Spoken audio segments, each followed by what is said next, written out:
Alright, ladies and gentlemen, welcome back to another episode of the Public Announcement Podcast. And before we start with the actual episode, I would like to do a quick update on our social media, since there has been quite some things happening during the 2 week. Right now, I have decided to centralize my entire community onto Reddit, which I find is the best site when it comes to like organization, and generally speaking it's a good site when it comes to public forums where we can just freely discuss, and I can engage in discussions with you, and you can do the same.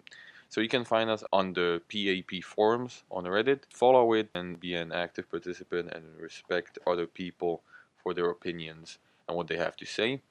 And as the podcast goes, we are available on Spotify and YouTube. I think I mentioned that in the last episode, but become available also on TuneIn, and that's pretty cool. And I'm working on getting us to Apple Podcasts too. We'll keep you updated. And generally speaking, all the updates and everything, as I already mentioned, Facebook and Instagram. So follow us there and make sure to stay up to date. I also post daily quotes, and I try to keep it fun, and I try to keep my audience engaged, so it's not just like boring posting all day long. But today's episode, as you have already figured out due to the fact that you've probably read the title, is called How Should You Spend Your Summer? Right? Because summer is just around the corner. The sun's shining, the weather's good, everybody's happy. For the students, the school is ending. For the adult, well, I mean, the work is getting a bit simpler for the 2 months. At least from my experience, the work just gets a bit less busy. There's not so much to do. You can come home and go home earlier. And generally speaking, there's a very chill atmosphere. With that comes the thing that we essentially have 2 months where we can use our time more effectively since we have more of it. Therefore, it would be only a shame if we spend these 2 months doing nothing. Many people have the common misconception of saying that they want to relax, they want to wind off, they want to not care for a second, and that is perfectly fine. I can understand that, and I perfectly respect that. I think relaxing is just as important as working hard, it goes together. However, there is a very thin line between relaxing and then getting comfortable, and getting comfortable is bad. Because getting comfortable makes you get lazy, and getting lazy, well, you won't get anything done, and the 2 months will just pass on, and you haven't done anything really. You just have wasted them. So before you go and do anything, try to keep in your head that it's okay, that while it's okay to relax and while it's okay to slow down a bit, you shouldn't get too comfortable, and you should spend your time wisely and not by activities that provide only one-time happiness. I will do an episode on this one, an individual one, because I find it a very interesting and vital topic about freedom and responsibility. But there is a certain responsibility with your free time, and you have to be responsible. So now to my advices, pretty much. I think that if you're a student, let's direct this to the younger audience for now, you should find a summer job.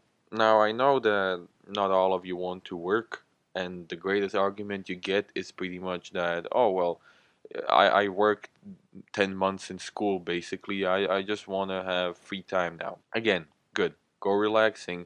But the summer job is great in terms that it always keeps you busy, right? It keeps your brain busy in this sort of thing.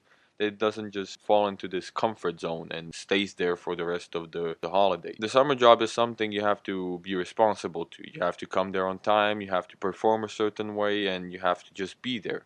Since this keeps your brain busy. This doesn't let your brain to fall into laziness. And if you're lucky, which I think you should always strive for, to find a summer job that you actually like, it learns you a new skill, or it shows you the waters of your future job maybe. Let's say you want to work for an IT company, right? Now you might get a summer job in a call center or in the customers or at the reception of that IT company, not that particular one, maybe even some other IT company. Now, if you do that, you learn the inner workings of the company. You learn some basic things, and they'll have you in the database. So next time you come around, they'll remember you probably because it will pop up in the database that you work there, and they will be much more open to you coming there and working there. And you might possibly land a better job with getting a summer job and getting some previous experiences. And if not, well, you have learned a new skill, right? If you're, for example, doing with customers, you can improve your speaking and persuasion, which are very important skills no matter what job you choose. Really, it will come in handy. And the bottom line of this entire thing is that you get money for it. You basically get paid for learning something new. Now, how cool is that? You basically get paid for not being lazy and for trying to do something. It's not a shame. It many people think it is, but it's not a shame to get a manual work. It's not a shame to even have a summer job. I think it's something that you should be proud of, and I think that every single person, whether rich or poor, should not be afraid of some manual work or work that maybe doesn't really correlate with the skill set, that's maybe a little bit below what you've expected, but you just gotta be humble with what you get and what's on the market. Summer jobs are basically everywhere. The signs of summer jobs, at least in my country, pop up like every single day. I just go around and I see thousands of them. So I don't think there is really a need for you to worry and stress about it. Just find the one that you like and try to do it. Now, if you have a job, as I already mentioned from my work experiences, that the entire thing just slows down. Therefore, I think that since you've got a lot of free time and it's sunny outside, and this also applies to the younger generation, not just the older, you should go and exercise and start building an exercise routine. Now, there is no better place to exercise, and you can argue with me all you want, but there is no better place, in my opinion, to exercise than outside. Now, it's highly inconvenient, and I know for some people it is. Even for me, it is inconvenient to get to a fucking gym. Now, I have to get to a car or bus, I have to drive there, I have to park this, I have to pack my things, I have to be at the gym, I have to have a registered membership. It all takes time. But really, if you think about it, what does it take to have a 10-minute jog in the morning when it's still a bit chilly outside, when it's still not too hot? It doesn't take too much, right? It takes willpower and some jogging sneakers.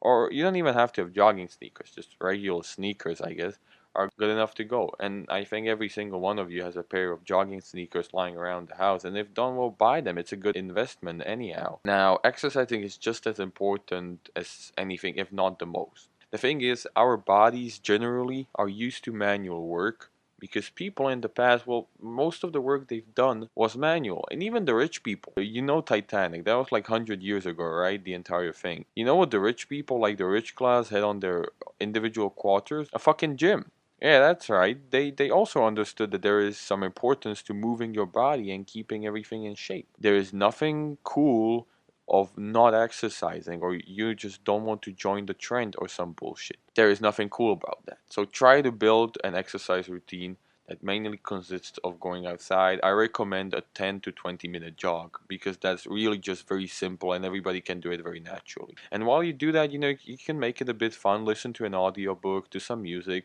You don't have to be without headphones. You can make it an enjoyable experience. And this exercise routine will carry into daily life with you. It will stick with you and you'll miss it after the summer, so you'll find ways how to replace it or how to even endure colder weather when running. Another point I want to make, and this again applies to everybody, is that you should try and meet some new people. Now, many people stay home because, well, we are hustling, we are working on our goals. But going out there and meeting new people, making new friends, just for the sake of making friends with no real intentions, just for the sake of having fun, is one of the most rewarding things you can actually do. Now you gotta realize that not all people out there are just mean bastards that are out there to get you. Like most of the people who go to music clubs, why do you think they go to such clubs? To like wait for you to come and then shit on you?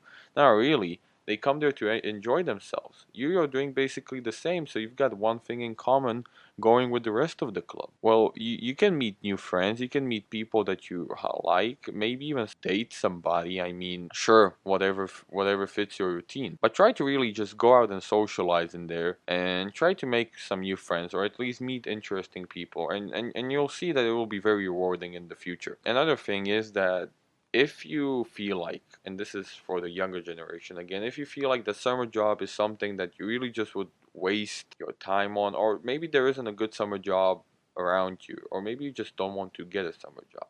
Generally, what people do is say this and they say, I got lots of shit to work on, I got this, I got that, I have to work on this, I don't have time for a summer job. Fair enough, but you actually have to be doing the thing you wanted to do. Let's say you want to learn drawing, all right? And you say at the beginning of the summer, like, I won't go to a summer job because I want to spend my day drawing. All right, sure, cool ambition. I'm also learning to draw, just for the record. I'm pretty shit at it. But I'm improving. But you have to somehow make up for the fact that you're not working. You have to somehow make up for the fact that you have decided to give up the privilege to work for something else. And at the end of the holidays, you have to be able to draw at least something, or at least make some visible progress. Because otherwise, that means you have been just lying around doing nothing, and that's not good. This is why I say you should find a summer job, because the summer job automatically keeps you busy with something. Many people, they are not very good with keeping themselves busy without any other influence. Most of the teenagers' parents, they go to work, right, during summer. Even though if they come home earlier or they have more time, they go to work. So there is literally nobody to push you into doing the thing. So you gotta do it yourself. Another point that I would like to make, this is highly connected to this and to the entire thing, and this applies to all generations. Make sure that you stay away from activities that really just waste your time and don't bring any enjoyment or anything else, or just temporary enjoyment. The ones with temporary enjoyment are the most sneaky, because those things develop addictions, those things really just hit home, and those things are really, really hard to get rid of. Basic example that I think every single fucking motivational speaker in the last year has used: watching Netflix. There's nothing wrong with watching Netflix when you have a purpose for watching Netflix, not just to entertain yourself. When you're watching a documentary on Netflix, I perfectly understand that. And to a certain extent, I can relate, because Netflix has many awesome documentaries and many awesome series. The thing is that if you are watching some episodes of some comedy drama series with like 20 seasons and 50 episodes each, it's not gonna move you anywhere. Just speak the truth with yourself. Look into the mirror and speak the truth. It ain't getting you anywhere. You aren't going to be a movie director or something else just by watching TV series. If you really are into TV series, that's fine. And if you dream about making TV series, well, what the fuck you waiting for? Pick up a camera, go outside, and start shooting something. Again, that's all you literally need. Just don't do these very pointless things like scrolling through social media, watching Netflix, watching pointless videos, going to parties all day long, one party per week or even two, or meeting up with your friends. Nothing bad about that, but just spending your time drinking your sorrows away. What's the fucking point of it? Just keep it real. Whenever you do something, ask yourself, what's the point of it? And if it has no point besides pointless entertainment, and if it has no future, well, fuck it. Put it out of your schedule.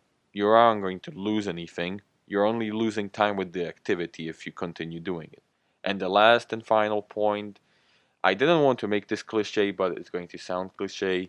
You should just enjoy yourself basically during summer, because it's a time where we can relax and wind off, as I already mentioned. And that is pretty much it. Just enjoy everything you're doing. Don't force yourself into everything, because it's your life.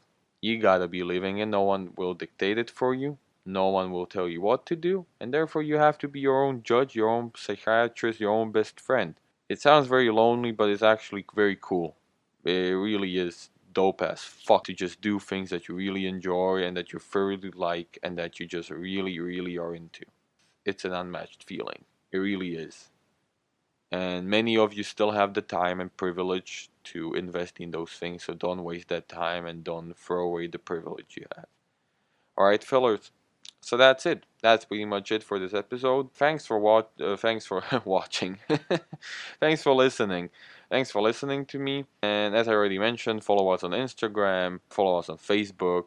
Make sure to enter into the Reddit forums and enjoy yourself and have a good one, people.